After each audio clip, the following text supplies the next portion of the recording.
नमो भगवते तस्मै कृष्णायाद्भुतकर्मणे रूप नाम विभेदेन जगत्कीर्तियो यतः सच्चिदानन्दरूपाय विश्वोत्पत्त्यादिहेतवे तापत्रय विनाशाय श्रीकृष्णाय वयं नुमः।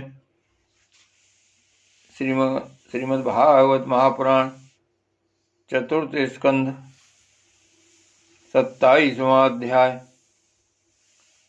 पुरंजनपुरी पर चंडवेग की चढ़ाई तथा काल कन्या का चरित्र। श्री नारद जी कहते हैं, महाराज, इस प्रकार वह सुंदरी अनेकों नखरों से पुरंजन को पूरी तरह अपने बस में कर उसे आनंदित करती हुई विहार करने लगी।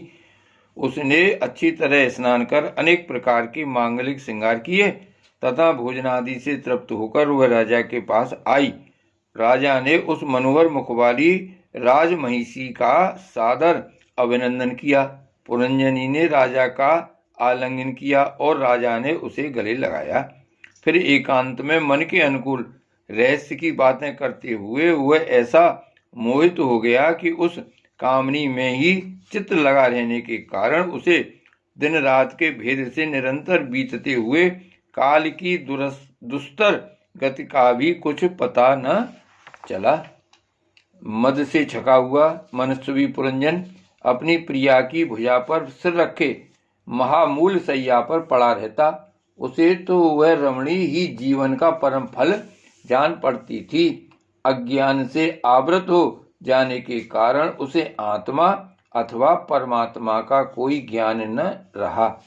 राजन, इस प्रकार कामातुर चित्त से उसके साथ विहार करते करते राजा पुरंजन की जवानी आधे क्षण के समान बीत गई।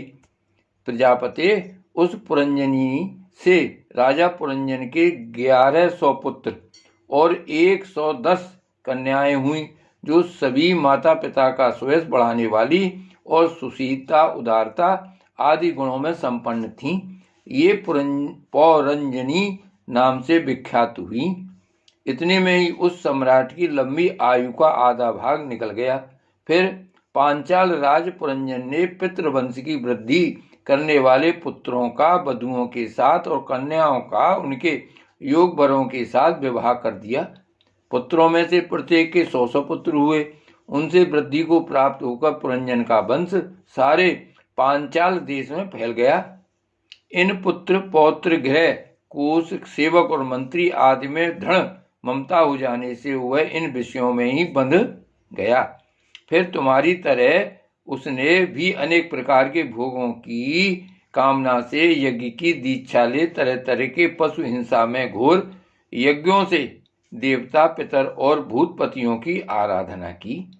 इस प्रकार वह जीवन भर आत्मा का कल्याण करने वाले कर्मों की ओर से असावधान और कुटुंब पालन में व्यस्त रहा। अंत में वृद्धावस्था का वह समय आ पहुंचा, जो स्त्री लंपट पुरुषों को बड़ा अप्रिय होता है।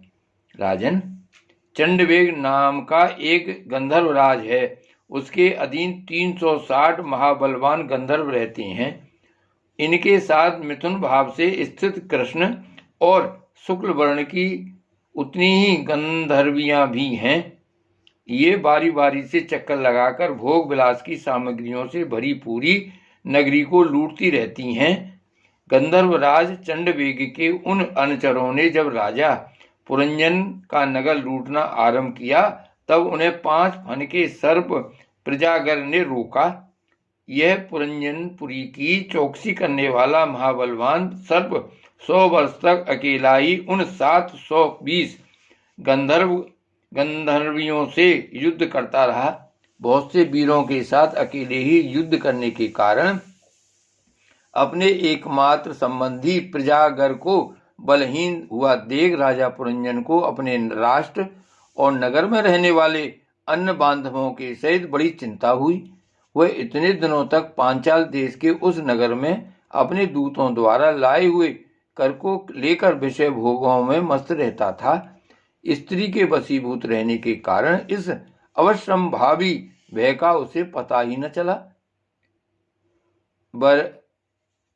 बरहसवन, इन्हीं दिनों काल की एक कन्या वर की खोज में त्रिलोकी में भटकती रही, फिर भी उसे किसी ने स्वीकार नहीं किया। वह काल कन्या जरा बड़ी भाग्यहीना थी, इसलिए लोग उसे दुर्भागा कहते थे। एक बार राजर्षि पुरु ने पिता को अपना यौवन देने के लिए अपनी ही इच्छा से उसे बर लिया था। इससे प्रसन्न होकर उसने उन्हें राज प्राप्ति का वर दिया था। एक दिन मैं ब्रह्मलोक से पृथ्वी पर आया तो वह घूमती घूमती मुझे भी मिल गई। तब मुझे नैष्ठिक ब्रह्मचारी जानकर भी कामातुर होने के कारण उसने वरना चाहा। मैंने उसकी प्रार्थना स्वीकार नहीं की। इस पर उसने अत्यंत कुपित होकर मुझे यह दुस्सह शाप दिया कि तुमने मेरी प्रार्थना स्वीकार नहीं की, अतः तुम एक स्थान पर अधिक देर न ठहर सकोगे। तब मेरी ओर से निराश होकर उस कन्या ने मेरी सम्मति से यवनराज भय के पास जाकर उसका पति रूप से वर्ण किया और कहा, वीरवर, आप यवनों में श्रेष्ठ हैं। मैं आपसे प्रेम करती हूँ और पति बनाना चाहती हूँ। आपके प्रति किया हुआ जीवों का संकल्प कभी विफल नहीं होता। जो मनुष्य लोग अथवा शास्त्र की दृष्टि से देने योग वस्तु का दान नहीं करता और जो शास्त्र दृष्टि से अधिकारी होकर भी ऐसा दान नहीं लेता, वे दोनों ही दुराग्रही और मूढ़ हैं, अतएव सोचनीय हैं।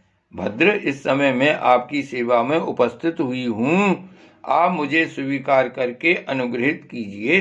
पुरुष का सबसे बड़ा धर्म दीनों पर दया करना ही है। कालकन्या की बात सुनकर यवनराज ने विधाता का एक गुप्त कार्य कराने की इच्छा से मुस्कुराते हुए उससे कहा, मैंने योग दृष्टि से देखकर तेरे लिए एक पति निश्चय किया है। तू सबका अनिष्ट करने वाली है, इसलिए किसी को भी अच्छी नहीं लगती और इसी से लोग उसे स्वीकार नहीं करते। अतः इस कर्म जनित लोक को तू अलक्षित होकर बलात् भोग। तू मेरी सेना लेकर जा, इसकी सहायता से तू सारी प्रजा का नाश करने में समर्थ होगी, कोई भी तेरा सामना न कर सकेगा। वह यह प्रज्वार नाम का मेरा भाई है और तू मेरी बहन बन जा। तुम दोनों के साथ मैं अव्यक्त गति से भयंकर सेना लेकर सारे लोकों में विचरूंगा। श्री भागवत भगवान की जय। श्री वल्लभाधीश की जय। श्री गोवर्धननाथ की जय। श्याम स्वरूप श्री अमने महारानी की जय। परम दयाल गोसाई जी की जय। श्री गोकुलनाथ की जय। जय जय श्री गोकुलेश, जय जय श्री गोकुलेश।